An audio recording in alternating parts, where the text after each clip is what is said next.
Colleagues, good afternoon to the people of the territory. Good afternoon to the testifiers and staff. My first set of questions is directly to Liberty quickly.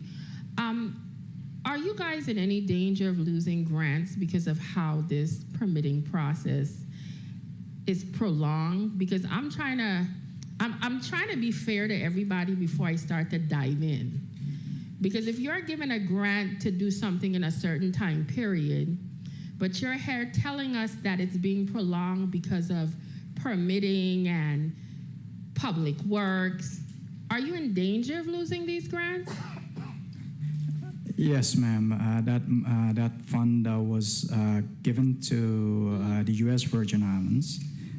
If the network isn't built out in the appropriate timelines, as well as meeting the criteria for those respective milestones, that grant will be in danger. And it's a pity because it was meant to develop the infrastructure for all Virgin Islanders. And I wanted to put that on the record because I pay attention a lot to what people say.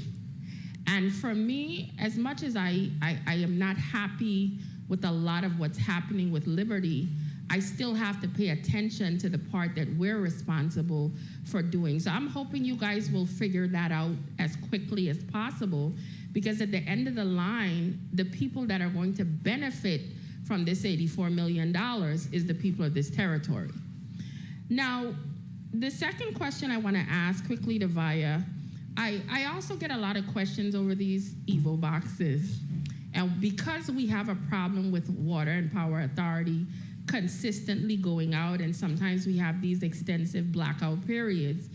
And as an individual born and raised here for 50 years, I grew up with the regular landlines, and when power went out, I always had a phone.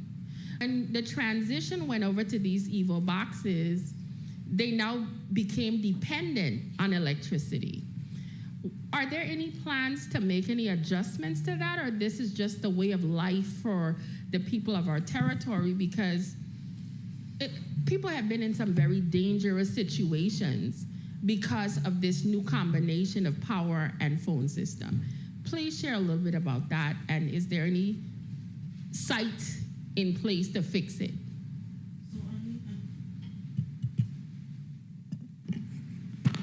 Sorry, Geraldine Pitts, CEO of VIA, my apologies. I need all current boxes, and it's called the EVO box, I think, I've heard that name. Telephone gets 4 hours of power. Internet is the only thing that won't work. Mm-hmm. So I need to get a sense of whether there's some dysfunctional boxes. I'm talking about the phone lines. What I'm trying to tell you, there are periods of time that WAPA is out for 4 hours or more, and these boxes shut down and you can't make a phone call anymore. Right. So I'm asking you, based on today's technology, is that the only combination you have to now team up with the Water and Power to make sure people have telephone service? Because since you guys switched over, and we know we have a electrical issue here in the territory, you are now affecting people's ability to make phone calls when WAPA goes down for these extended periods of time when the phone also goes out. So we are also exploring power supply for some of those, so we can have a backup power. I actually think we have some of those units in stock. So we look towards how do we do it on a more holistic level. But generally, for the telephone, it can last 4 hours. And after that, it will have to go on the backup power. So we'll try to facilitate that process by either making it available to the customer at a fee or somehow included in a monthly. So I'll take that one away as an action. Okay, so that's something you're actively working on. Yes. Back to Liberty. I traveled a couple months ago.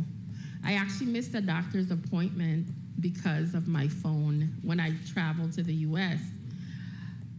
I was not aware that, because I was on AT&T all the time. So when we made the transition and I went to the US, I wasn't getting as many phone calls and I wasn't getting as many texts, and I didn't know what was happening. And when I reached out to the doctor and I said, but I thought you were gonna contact me. They said, but we sent out, up there everything is automated. We sent out your this, we sent, and And I went online and it told me that I needed to switch over. And when I went into the system and I switched over to some other roaming, my phone flooded with text. It just flooded up, and there was all my missed appointments. Why is it the public isn't aware that this is something that has to be done if we go outside of the territory?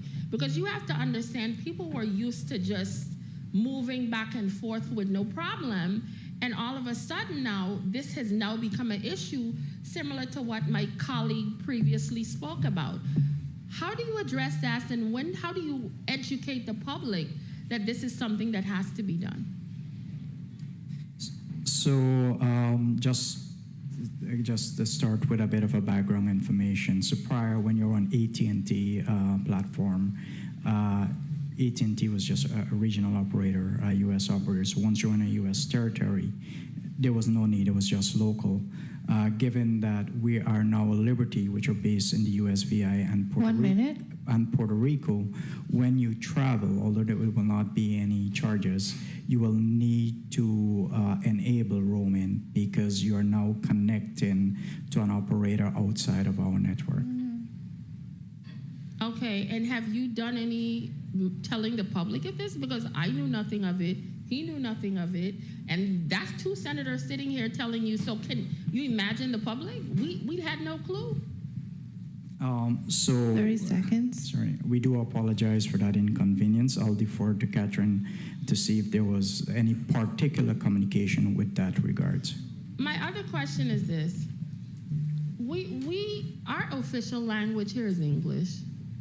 The majority of people in this territory in the United States, Virgin Islands, speak English as their first language. And when I was doing some research, over 80% plus, why is it all of a sudden, Mr. Chair, may I continue? Why is it all of a sudden whenever there's an issue with your phone system, I have to sit there, listen to a whole nother language, trying to wait to figure out what the issue is, then you get to English. Is that done on purpose? Because if your community that you came to function in predominantly speaks one language, why is your entire system putting out all the messages in another language first? That's something I need to understand. So, Senator, we are actively working on ensuring that we improve upon that to ensure that calls coming out of the USVI will hit a English IVR, which is a system. This is something that we have been discussing for the last few weeks that I am aware of. Catherine might be able to say how far back it goes, but we are actively working on addressing that issue. Okay, could I ask one last question? Thank you. The problem that a lot of my constituents call about has to do with empty calls. For example, I will use myself. I would pick up my phone and I dial. It has a bar, but there's nothing there. It doesn't connect. It doesn't make a sound. It doesn't do anything. And the other day I was in a station where I was trying to make an emergency call, and I'm just hitting redial. I'm looking at it like, am I dialing the right number? Absolutely nothing. I had to run into my office after probably 7 tries to make a call out on the landline. What exactly is that? Because that seems to be happening a lot, not only to myself, but to other customers. And when you have to understand that when you're an individual that had one service and all of a sudden you are plagued with a myriad of problems day in, day out, the public wants to blame and say, what are you people doing? You've disrupted our lives. I have one employee that gave up her own cell number she's had since college just to leave Liberty. This is a grown woman. She gave up her one number everybody knows because when she tried to transfer, they told her she couldn't go with it, but she could no longer stay there because it was so bad for her. you explain to me what exactly that situation I just explained so the public could understand. Thank you. Okay, so so I'll answer that in a couple of parts. There are several segments to your statement. With regards to the dead air element, I'll defer to my colleague Victor. However, one of the things I would like to highlight, and I think I would have stated in my statement, challenges would have arose in the back end of 23 when we started the migration. Once we complete the migration in March, these issues will disappear. The network that AT&T was operating is the same network in place. We have improved upon that. We have added additional cell sites, expanded capacity. So it will be a much better performance once the migration is complete. We do apologize and sincerely apologize for all the inconveniences and challenges our customers are facing. And, we will, in the next few weeks, by end of March, we will be over this. And the new product or platforms that we'll be operating on will allow us to offer far better products where on both the fixed and your mobile networks. With regards to the dead air element, I'll defer to Victor. Victor Vera, Liberty VI. As Ravi mentioned, is the same network that we have from AT&T. I am a former AT&T employee with almost 30 years of working on this market. The network is even better because we are adding some new site builds, especially in St. Croix. As we mentioned before, we have 2 more new sites for St. Thomas. I need to verify that is the issue that you're referring is related to the dead spot that we have in St. Thomas. But if we have the data, we can take a look. But as I mentioned, by second quarter, 2 more new site builds in St. Thomas will help the customer experience here. Okay. Thank you so much. Point of information, Senator DeGraff.